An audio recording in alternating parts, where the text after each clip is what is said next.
gonna do hips. This is one of 2 hip videos, I think.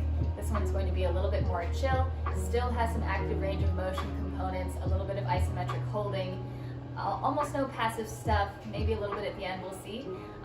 For this one, you'll need a block. If you don't have a yoga block, because I know that might be a lot to ask, you could get something like a throw blanket or a towel and roll it up so it doesn't need to carry your body weight. It's just going to be something that you can prop your hips up on as you're lying down. And it might make a couple things a little bit more comfortable. So grab your block or your towel or your blanket and we'll get started lying down on our backs. And just bring that little prop with you. I'm going to call it a block just to make it easier. So you lie down on your back, just have your block available off to the side within reach, and you can just relax your arms down by your sides. And then walk your feet wide apart so your knees can knock in towards the center line. So as you do this motion, if your knees can't quite touch without it feeling comfortable, that's a clue to you to bring your feet a little bit closer together. So we're following your anatomical structure here. So feet closer together or wider apart so your knees can knock in without any effort. And then you can close your eyes and just relax your jaw. Relax your eyebrows.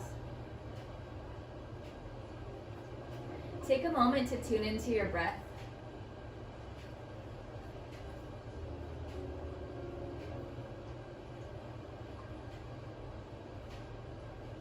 Notice if you tend to breathe more shallowly into your chest. See if you can relax all the muscles around your core so that when you breathe, you can feel your belly move with your breath.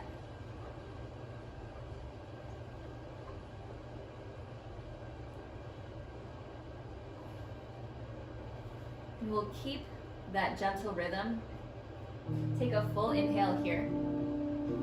And on your exhale, really slowly let your knees drop over to the right. Your feet will stay in the same place. So it's like you're tick-tocking your shins side to side. Inhale back to center. Exhale, drop your knees over to the left. Continue through this on your own, please, side to side. Again, syncing it up with your rhythm of breath. And take a moment to notice that the goal here isn't to get to the end of the motion, it's to feel the entirety of the movement and to be present with every moment and every second.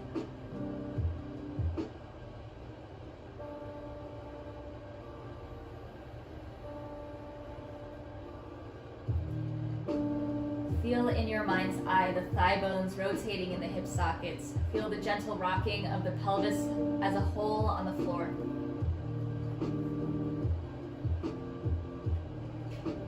The next time your knees point over to the left, that's your last one. I'll have you come back to center. There's no rush to get there. Bring both knees into your chest. And then super gently, rock side to side so you're massaging the top of the pelvis and the sacrum, the lower back.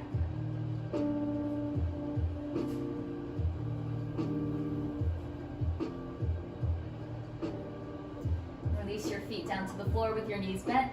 Grab your block or your rolled up towel. It can be like a folded blanket also. Just a little bit of height to elevate the hips. We'll do block on the shortest height. Take your right knee, bring it into your chest. Interlace your fingers either on top of your thigh or on top of the shin. And go ahead and straighten your left leg out long on the mat. So you might notice, and this will be more obvious the higher your prop is, so if you want to get another blanket or maybe turn your block to a higher height, you can, although again, more sensation isn't necessarily better. Take your right knee, hug it in towards your chest. Think of hugging it into your right shoulder.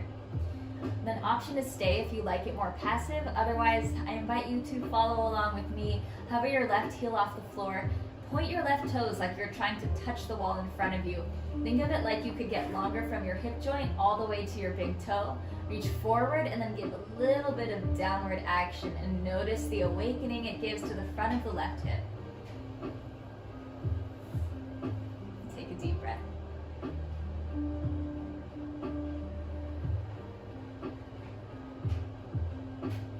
We'll add on a little movement, so inhale here. And on your exhale, tap your left heel on the floor. It's a super little movement. Inhale, hover your left heel. Exhale, tap. So I'll have you continue through this on your own with your breath. As you move, pay attention that your left knee stays straight. So what's really creating the action is the opening at the front of your hip joint instead of bending your knee. Let's do one more round of breath.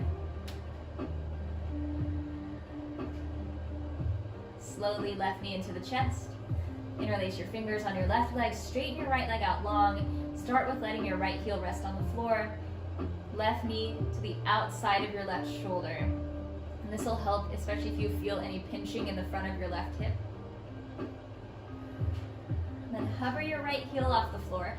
Point your right toes like you mean it. Imagine it's like you could shoot a laser beam from your right hip socket all the way through your right big toe. Think forward and then slightly down towards the floor. Feel the action at the front of the right hip.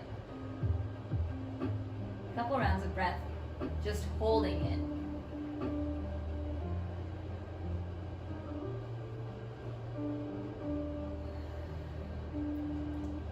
Inhale. Exhale, tap your right heel on the floor. Inhale, hover. It's a really little movement, really small. Exhale, tap. Move through this on your own with your breath. Pay attention to the movement originating at your hip crease instead of at your knee joint.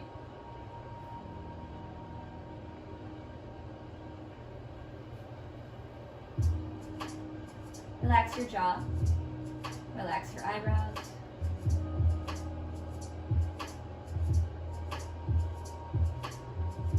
We'll do one more round of breath with the movement here.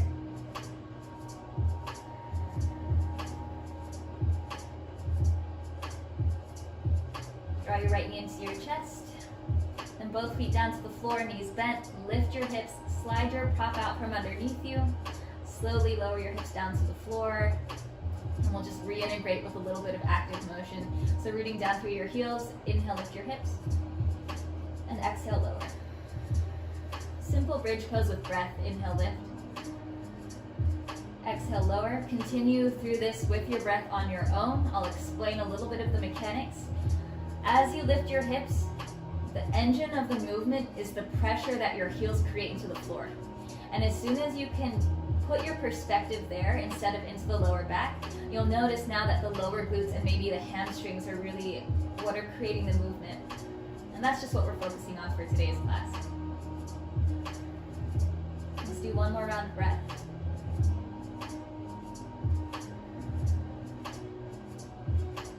Hips down to the floor, both knees into your chest. Happy baby. Go ahead and reach for the inside or outside edges of the feet. Think of taking your knees out wide to the outsides of the shoulders. And we'll keep the right leg in happy baby. Release your left leg. So two options. You can take left leg into more of a butterfly position, or to add on a little bit more to the front of the hips, straighten your left leg out. So this is half happy baby, or like a lizard pose but on your back. If your left leg is straight, flex your left toes towards your nose, push your left heel into the floor, and then imagine it's like you're trying to reach forward through the base of the big toe. That's all in your left leg there. Right knee comes into the outside of the right shoulder. Gently draw in around the ribs. Take a deep breath. Left knee into your chest. Happy baby. Half happy baby, right leg either in butterfly, and that can feel like a better choice if it's too intense with the right leg straight. So either there or right leg straight. Actively flex your right toes, push your right heel into the floor, and then imagine it's like you're trying to reach forward through the base of the big toe itself, even as the heel anchors down into the mat. Left knee to the outside of the left shoulder. Relax your face. Take a deep breath.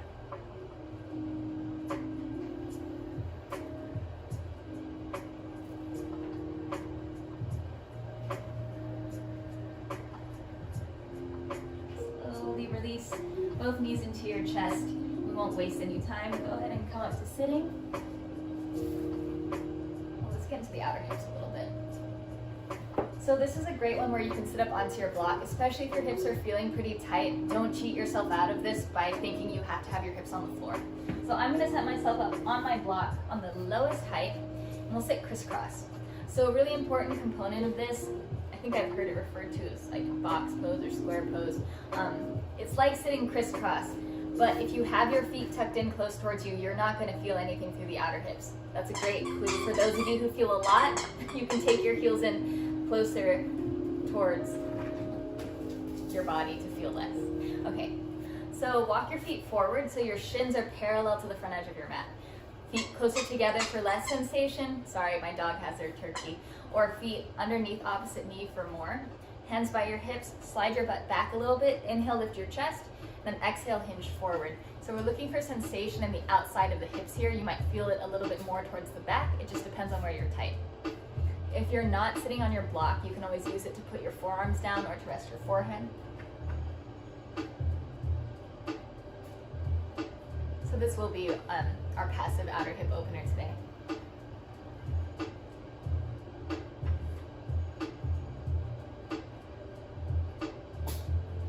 Bless you.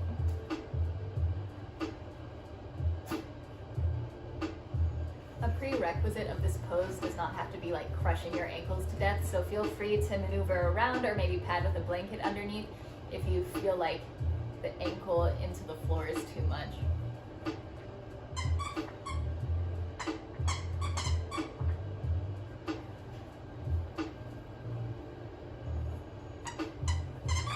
We'll stay here for maybe another 30 seconds. So if this pose feels comfortable, like a nice stretch, I'll have you stay. But just so you know that if your knees are ever bothering you in this pose, a great variation that you can take is to come on your back and take this figure 4 stretch, and you would just switch sides when we switch the cross of the legs. So that's just a little fun fact for you, in case that ever feels relevant. We'll take one more breath. Use your hands to support you back upright. If it feels nice, legs forward, shake them out a little bit, and then switch the cross of your legs. Again, not feet in towards you unless the outer hip stretch is super intense. Then you can bring your feet closer. Bring your feet forward so shins are parallel to the front of the mat, closer together for less sensation, underneath opposite knee for more. Hands by your hips. You could be on a block. Slide your hips back. Inhale, lift your chest. Exhale, hinge forward. Feel free to prop up onto your block unless you're sitting on it.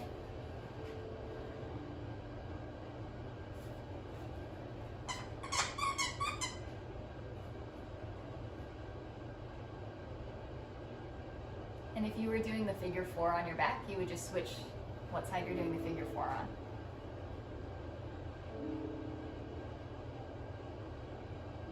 So it's interesting, we're here, so I'm just gonna talk to you.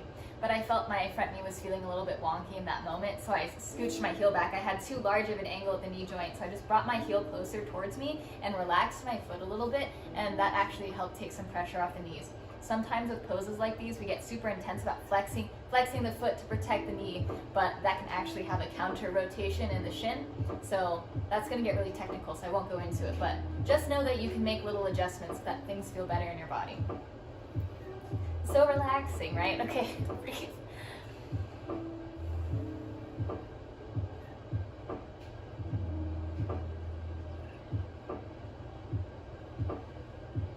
Let's do one more round of breath.